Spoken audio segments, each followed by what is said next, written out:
Sim, me chamo Vera Peroni e venho de Porto Alegre, da Universidade Federal do Rio Grande do Sul. Nós atuamos na análise de políticas educativas já há muitos anos e nesse momento estamos passando um período muito específico, porque nós vivemos um golpe no Brasil recentemente e as políticas educativas têm sofrido muitas consequências deste golpe, né? É um golpe. Nós, na pesquisa do público e privado, analisamos muito a presença dos empresários, que a gente trabalha a questão do público e privado não apenas como propriedade, mas trabalhamos projetos societários e de educação em disputa, projetos de classe em disputa.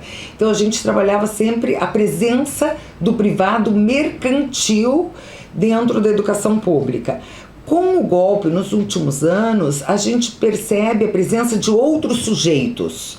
A gente pesquisa agora mais especificamente os sujeitos e o conteúdo da proposta desse privado no público.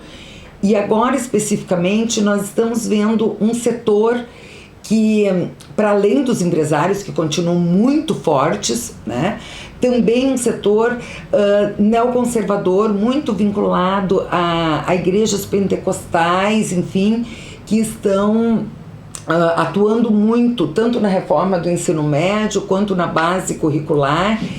E também eles vêm trazendo de várias formas, inclusive através de projetos de lei, tentando mudar a lei de educação, um programa chamado Escola Sem Partido, que é um programa que não atua no sentido de não trazer partidos para dentro da educação, mas sim é um programa que traz a censura. Os professores, eles podem sofrer sanções se a aula for considerada ideológica.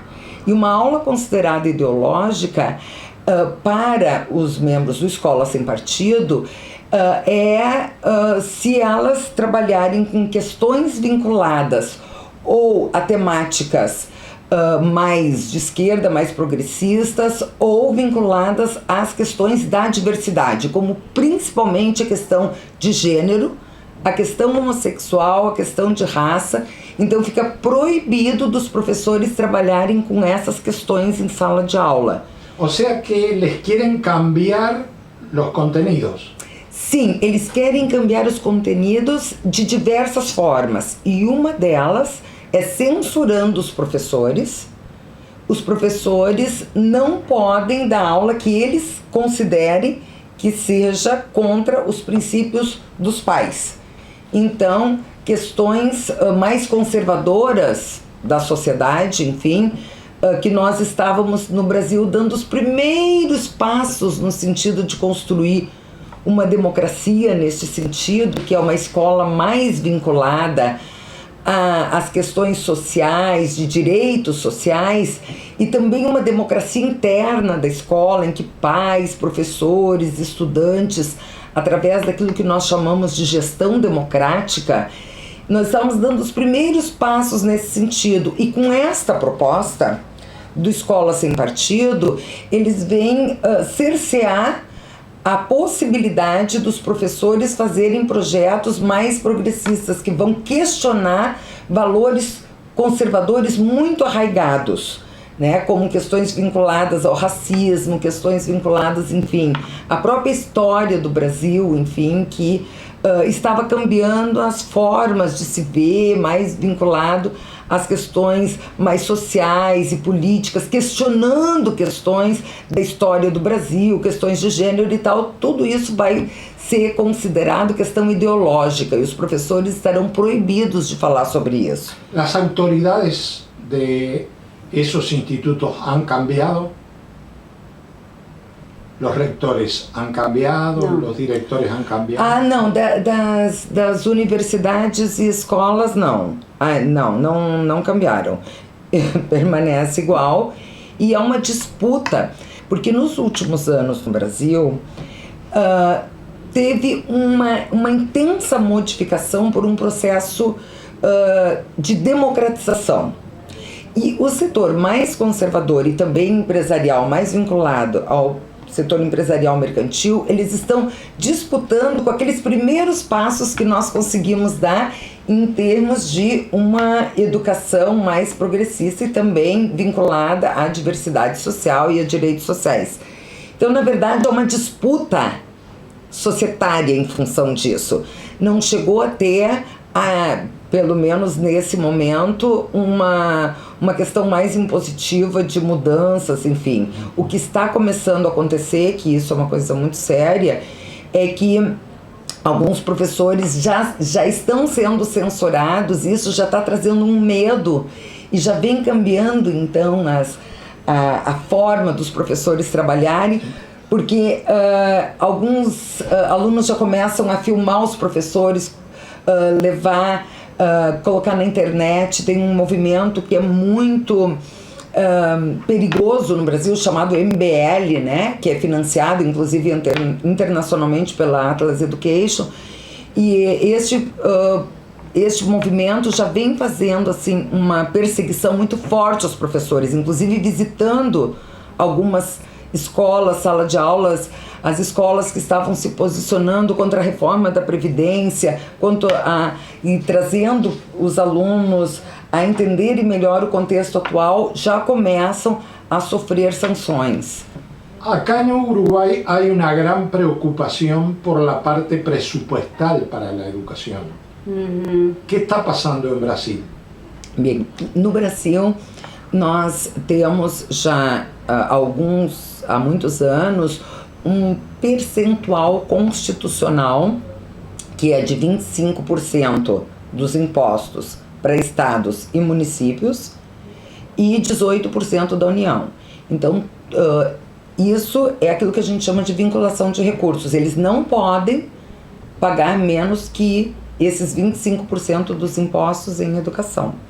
Agora nós temos uma preocupação muito grande, porque com a mudança na lei do teto dos gastos para, enfim, o setor público, as políticas sociais, nós estamos questionando como que a ampliação do direito à educação, que vinha sendo uma realidade no Brasil, em termos de universalização da educação básica, que é da educação infantil até o final do ensino médio, isso chamamos de educação básica, há uma tentativa de universalização, né? Enfim, pela legislação, até o final do ano passado teria que haver uma universalização. Então, ao mesmo tempo que tem uma pressão pela universalização através da legislação e também uma pressão social, ao mesmo tempo há uma proposta de mudança que já foi aprovada para diminuir os gastos públicos em educação. Nós entendemos que uma das formas que isso pode ocorrer, pelos nossos estudos sobre a relação público-privado, é passar para o privado a execução das políticas públicas, como já ocorre com creches comunitárias, que o poder público repassa o dinheiro, mas a comunidade é que tem que se organizar para executar o serviço. A mesma coisa com jovens e adultos, que também já ocorre dessa forma. Então, como foi aprovado recentemente também no Brasil a lei da terceirização, né? Não só dos meios, mas dos fins, e isso a gente tem uma grande preocupação com a mudança também da propriedade, porque o que eu vinha falando até agora é que o setor empresarial ou neoconservador vem atuando na direção das políticas públicas ou disputando a direção das políticas, do conteúdo das políticas. Mas com essa lei do teto dos gastos e também com a lei da terceirização, há todo um encadeamento de leis que estão ocorrendo e que pode passar a educação a ser executada também por instituições privadas e o poder público apenas financiar parte, o que seria um grande golpe para a educação pública, laica, enfim, a democratização da educação no país. Aquí también en Uruguay hay preocupación por la enseñanza técnico-científica. En ese caso, por lo que usted nos acaba de decir, Esto también estaría cuestionado en Brasil. Sim, inclusive eu gostaria de a Naira, né, que está aqui comigo, que trabalhamos juntas, enfim, na Universidade Federal. Ela trabalha mais especificamente com a questão do ensino médio e profissional. Te apresento, Naira. Bom, não sei, eu sou Naira Franzói, trabalho na mesma universidade, Universidade Federal do Rio Grande do Sul, professora e também pesquisadora.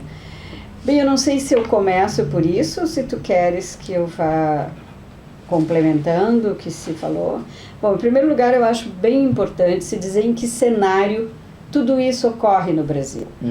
Nós temos no Brasil os 8 mais ricos do Brasil, as 8 pessoas mais ricas do Brasil ganham a mesma renda juntos do que ganham 100 milhões de brasileiros. É quase inacreditável, mas todos os projetos em disputa se dão num país de uma desigualdade e injustiça social que esse número já revela. Dentre os 8 mais ricos, o primeiro mais rico é justamente o dono da Ambev, que é o Lehman, da Fundação Lehman, que é o das fundações mais propositivas em nível de educação e que atualmente está hegemonizando, é o setor que está hegemonizando as propostas de educação. Digamos, dentre estes 8, 3 são filhos do Roberto Marinho, dono da maior rede de comunicações do Brasil, que é a Rede Globo, que nós chamamos que é o quarto poder. Então, isso para dar um cenário de todas as coisas que acontecem. E aí, assim, complementando algumas coisas que a Vera diz, por exemplo, a questão das instituições não foram trocadas no geral, mas, por exemplo, o Conselho de Educação, o Conselho Nacional de Educação, que é o braço da sociedade civil, onde está representada a sociedade civil e que deveria e é responsável por resoluções na política educacional, ele foi trocado pelo atual ministro da Educação. Então nós temos ainda assim essa disputa a que a Vera se refere, mas em alguns lugares eles realmente estão ganhando essa disputa e de uma forma muito autoritária, enfim. Mais uma coisa que eu queria complementar no que tu dizes é a coisa dos gastos públicos. Na verdade, a lei, que é uma emenda constitucional, na verdade a Constituição está começando a ser toda emendada e retalhada, né? Então a nossa Constituição, isso que a Vera diz, que nós temos conquistas históricas, essa emenda constitucional ela proíbe que os gastos a cada ano sejam maiores do que o gasto estão congelados por 20 anos os gastos no patamar de 2016, não é, Vera? 2016, então é um congelamento que é a isso que a Vera se refere. Nós temos um Plano Nacional de Educação, onde nós conseguimos a duras penas que em 2024 seriam gastos 10% do PIB para a educação, e assim mesmo o setor público, o privado, pegando uma fatia desses 10%, mas conseguimos esses 10%. Hoje nós temos um fórum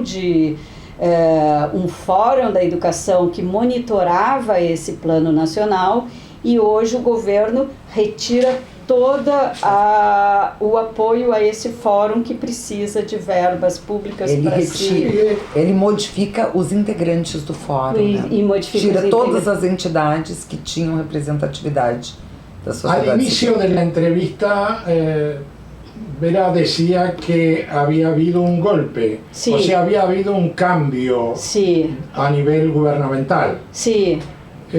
¿Cuál es la opinión que tienes tú de la situación anterior? O sea, ¿era mejor?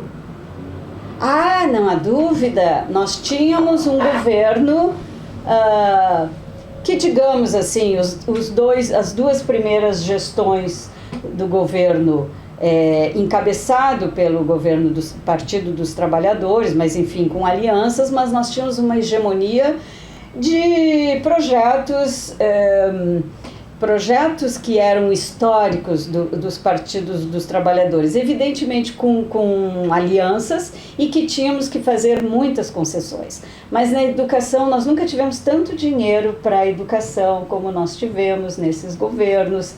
No segundo período do governo, que já é o governo Dilma, a hegemonia desses movimentos sociais começa a recuar e ter muita negociação e muitos cortes fiscais começam já no governo Dilma, mas nós ainda estamos ainda somos interlocutores, digamos, do governo o que houve foi um golpe de uma direita retrógrada e que não conseguiu tirar a Dilma com um apoio de uma classe, de uma elite que foi para a rua, esse chamado movimento MBL, Movimento Brasil Livre, e muito encabeçado pela Rede Globo. Quer dizer, a Rede Globo, óbvio que é serviço de setores empresariais, né? Então, não há dúvida de que o que aconteceu é um governo que tira o governo anterior com o pretexto de uma pretensa corrupção, no entanto, não conseguem provar nada contra a presidenta. E hoje está assim escancarado. O Congresso Nacional também é o mais conservador de muitos anos. O Congresso Nacional, nós temos uma bancada religiosa muito conservadora. E para a educação, não há dúvida que nós tínhamos muitos ganhos no governo anterior. Partiendo de la base de que en todos lados reconocen que en América Latina Brasil juega un papel muy importante por su extensión, por el papel que tiene en general en la vida diplomática. ¿Qué opinión tienen ustedes de qué va a pasar de acá en futuro? Eu não sou uma analista política, eu conheço a política educacional e confesso que assim, nós estamos, aliás, todos muito perplexos. Porque o cenário é muito complexo, inclusive... Internacional. Não só internacional, mas quer dizer, internacional. E no Brasil o que nós vemos é uma disputa da elite, que nós não sabemos ainda como interpretar, eu pelo menos não sei, mas enfim, o que se fala é de uma disputa do setor produtivo com o setor do capital financeiro, então por aí se entende o que atualmente acontece na grande mídia, que é um pouco dividida, mas ao fim e ao cabo o projeto da burguesia, enfim, é um só, com nuances, e nós temos um projeto dos trabalhadores que atualmente está perplexo, está sem saber muito como se mover. Nós temos eleições em 2018, esse governo está sob suspeita, né? Está sendo investigado, mas ele compra todo o Senado, está assim escancarado a compra de todo o Congresso. É muito difícil das pessoas entenderem o que está acontecendo, porque a realidade já é complexa, o que está acontecendo no cenário político é muito complexo, que mesmo os analistas políticos estão perplexos. Então, imagine para o cidadão comum que assiste à Rede Globo. É muito difícil de se perceber. ¿Está en peligro la profesión de ustedes? Sim, agora a reforma da Previdência, são vários cortes, nós temos uma reforma trabalhista, está todo o setor público está sendo ameaçado. Os profissionais do setor público, a nossa... E quando tu perguntavas pela educação técnica, nós temos no governo Lula, foi feita uma grande expansão da Rede Federal de Educação Técnica, que é para aquelas pessoas que não conseguem fazer uma carreira acadêmica e têm que trabalhar. E agora existem cortes orçamentários, né? O pressuposto está ameaçado, está havendo cortes nessas instituições e sim, não sabemos o que vai acontecer, há um grande recuo mesmo. E a profissão sim está ameaçada. Certamente, o que se fala da uberização da educação em nível internacional, com certeza está chegando no Brasil se nós não conseguirmos barrar as investidas desse governo.